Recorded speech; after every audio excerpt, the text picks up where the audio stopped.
Donald ট্রাম্পের কঠোর অভিবাসন নীতির প্রয়োগ শুরু হয়েছে তার দায়িত্ব নেওয়ার দিন থেকেই। এবার দেশটির প্রশাসন 538 জন অভিবাসীকে গ্রেপ্তার করেছে।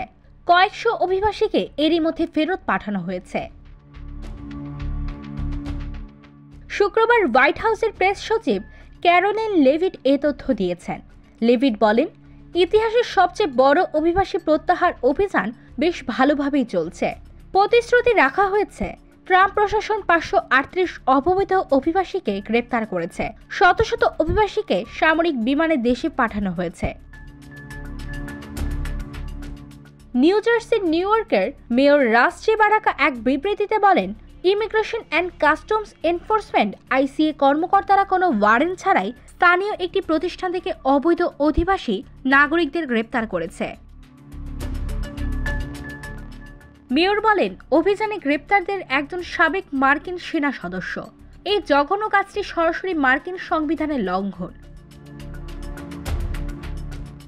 সামাজিক যোগাযোগ মাধ্যম এক্সে দেওয়া এক পোস্টে আইসিএ অভিযানে 538 জনকে গ্রেপ্তারের কথা জানায়। এই অভিযান নিয়ে গভীর উদ্বেগ প্রকাশ করেছে নিউ জার্সির ডেমোক্রেটিক সেনেটর কোরি বুকার এবং অ্যান্ডি কিম। তারা এক যৌথ বিবৃতিতে বলেন, এ ধরনের পদক্ষেপ সব কমিউনিটিতে ভয়ের উদ্রেক করেছে। ইমিগ্রেশন সিস্টেমের জন্য যথাযথ সমাধান প্রয়োজন, ভয় দেখানো কৌশল নয়। নির্বাচনী প্রচারে অবৈধ অভিবাসনের বিরুদ্ধে কঠোর ব্যবস্থা নেওয়ার প্রতিশ্রুতি দিয়েছিলেন ট্রাম্প। আমেরিকার ইতিহাসের সবচেয়ে বড় অভিবাসী প্রত্যাহার অভিযান চালানোর প্রতিশ্রুতি দিয়েছিলেন। দ্বিতীয় মেয়াদের শপথ নিয়েই অভিবাসীদের বিরুদ্ধে একাধিক নির্বাহী আদেশ দিয়েছেন তিনি। শপথ গ্রহণ অনুষ্ঠানে ট্রাম্প বলেন, একজন কমান্ডার ইন চিফ হিসেবে তার কাছে সবচেয়ে বড় দায়িত্ব হল আমেরিকাকে হুমকি এবং আক্রমণ থেকে রক্ষা করা, আর সেটাই তিনি করেছেন।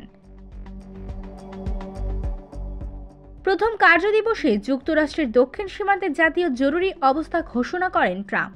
মার্কিন প্রতিরক্ষা বিভাগ পেন্টাগনকে সীমান্ত প্রাচীর নির্মাণ, বন্দি শিবির এবং অভিবাসীদের স্থানান্তরের সীমান্তরক্ষী বাহিনীকে সহায়তা করার নির্দেশ দেন।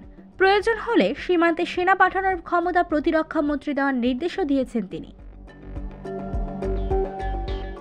ট্রাম্প তার প্রশাসনকে রিমেইন ইন মেক্সিকো বা মেক্সিকোতেই অবস্থান করতে থাকো কর্মসূচি পুনরায় চালু করার নির্দেশ দেন। কর্মসূচিতে মেক্সিকো ছাড়া অন্য দেশগুলোর অভিবাসী যারা যুক্তরাষ্ট্রে প্রবেশ করতে চায় তাদের মামলা মার্কিন আদালতে নিষ্পত্তি নেওয়া হওয়া পর্যন্ত মেক্সিকোতে থাকতে বলা হয়েছে।